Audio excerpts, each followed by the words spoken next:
La rencontre du rocher du Trisac. Dans ce cas-ci, est-ce que c'est criminel? Pantoute. Une dualité qui rassemble les idées. Mais non, tu peux pas dire ça. On rembobine cette affaire-là. Non.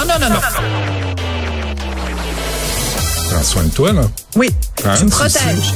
Je le sais. Compte toi-même. La rencontre du rocher du Trisac. Écoute, Benoît, quand Ouais. je parle. Sophie, bonjour. Bonjour, Benoît. Alors, il y a des lectures à faire hein, pour s'aider.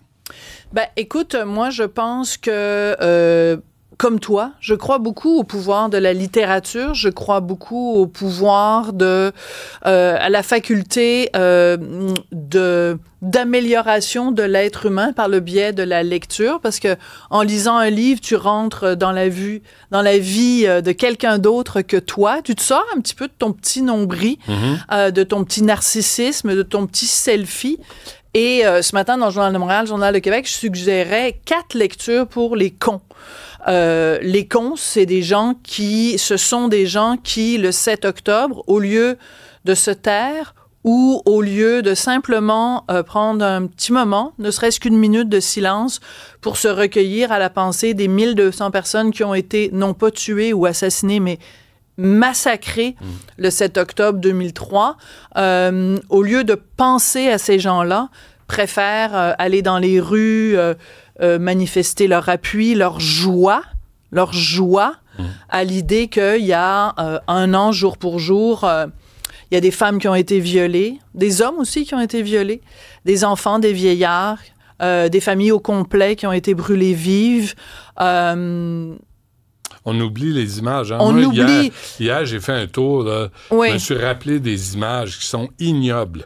Puis je me dis, je peux même pas diffuser ça. Non. C'est trop violent, c'est trop sordide. Alors, il y a un des livres dont je parle dans ma chronique de ce matin dans le Journal de Montréal. Ça s'intitule tout simplement 7 octobre.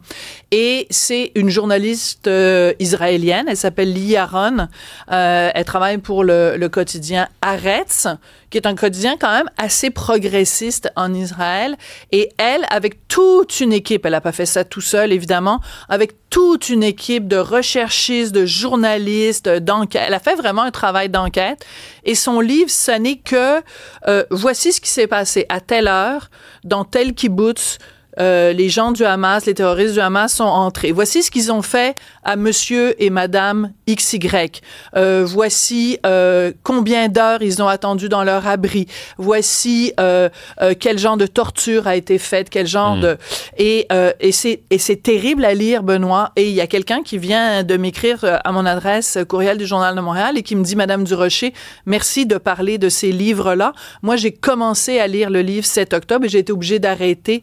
Pourtant, c'est quelqu'un qui a travaillé à l'international et qui me dit, j'en ai vu des horreurs, mais de voir comme ça raconter minute par minute, lieu par lieu, parce qu'il faut comprendre que le 7 octobre, oui, ce sont les terroristes du Hamas qui ont violé donc la frontière entre Gaza et Israël, mais c'est aussi des petits monsieur puis des petites madames, tout le monde, une fois que la brèche a été ouverte, et ça, c'est important de le rappeler, des adultes, des adolescents qui se sont dit, ben tiens, tant qu'à y être, on va suivre les gens du Hamas et nous aussi, on va aller piller, on va aller insulter, on va aller agresser, on va aller violer des Juifs parce que les gens du Hamas ont ouvert la porte et tout ça est documenté. Et il faut aussi se rappeler de ces images qu'on a vues dans le 7, le 8, le 9 octobre où les terroristes du Hamas étaient rentrés donc en Israël, ont kidnappé des femmes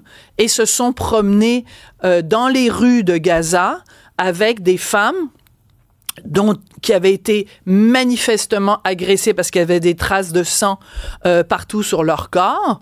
Et tu vois, et je m'excuse de le dire, des Gazaouis qui ne sont pas des terroristes du Hamas, qui n'ont pas le petit bandeau vert du Hamas sur le front, qui sont des citoyens ordinaires, qui se réjouissent de ça, qui applaudissent à ça, qui crient Allahu Akbar et qui crachent sur le corps des femmes qui ont été violées.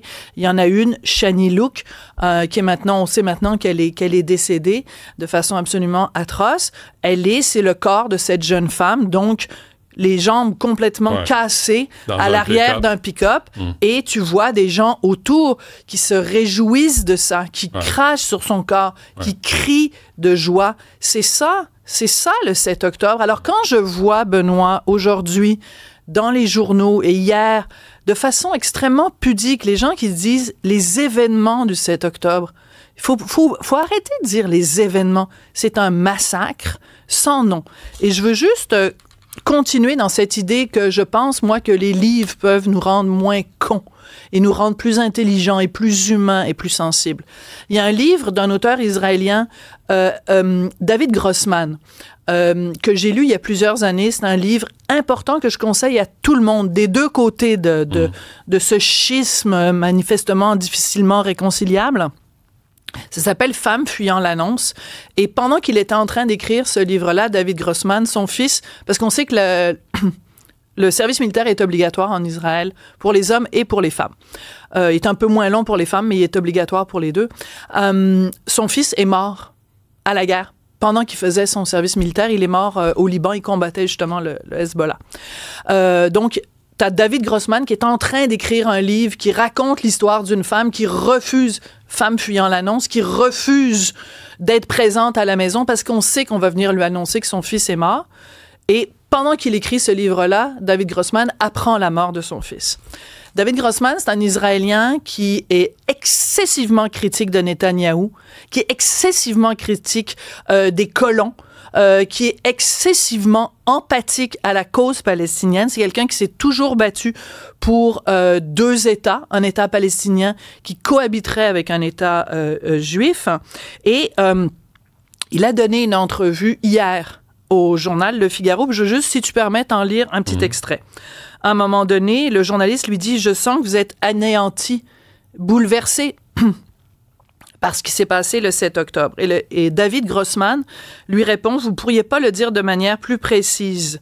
Voir tout cela, non seulement la destruction physique, mais aussi la destruction spirituelle et la joie de la brutalité. » Il parle des gens du Hamas. Même si elle s'exprime différemment, parce que je veux insister encore une fois sur le fait qu'aucun mal ne peut être comparé à celui du 7 octobre. Oui, Israël est un occupant et les Israéliens commettent des actes cruels en tant qu'occupants. Mais dans le mal, il y a des endroits où l'on ne peut pas aller si l'on veut rester humain et le Hamas a franchi cette ligne. Le 7 octobre, c'est pas un événement comme les autres. Ce n'est pas une guerre comme les autres. Il y a une spécificité dans la barbarie et dans le massacre qui a été commis le 7 octobre. Non, la seule chose que je demande aujourd'hui, je demande ça aux journalistes, aux commentateurs, à tout le monde. Juste, oui, on va parler de tout ce qui a suivi le 7 octobre, mais parlons-en demain. Aujourd'hui, il faut se recueillir, il faut avoir une pensée pour les 197 otages qui sont encore, peut-être qu'ils sont morts, peut-être que le Hamas les a tués.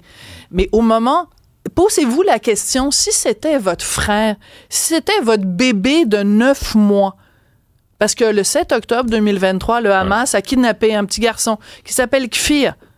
Il avait 9 mois le 7 octobre.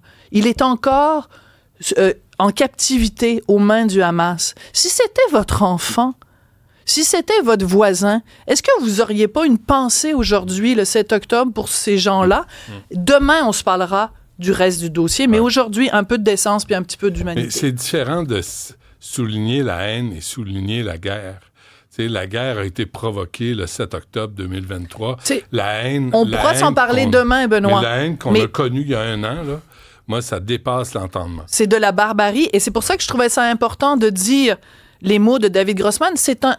Et puis moi, j'ai lu donc 4 livres qui parlent du témoignage. Les gens là qui habitaient à côté de la bande de Gaza, c'était des pacifistes, dans le sens que c'était des gens, la plupart des gens qui étaient là, c'était des gens qui, justement... travaillaient à une réconciliation avec le peuple palestinien. Ça ont été les premiers à dire mais pourquoi ils s'en prennent à nous alors que nous, on leur tendait la main? On t'écoute à 14h. Merci, Sophie.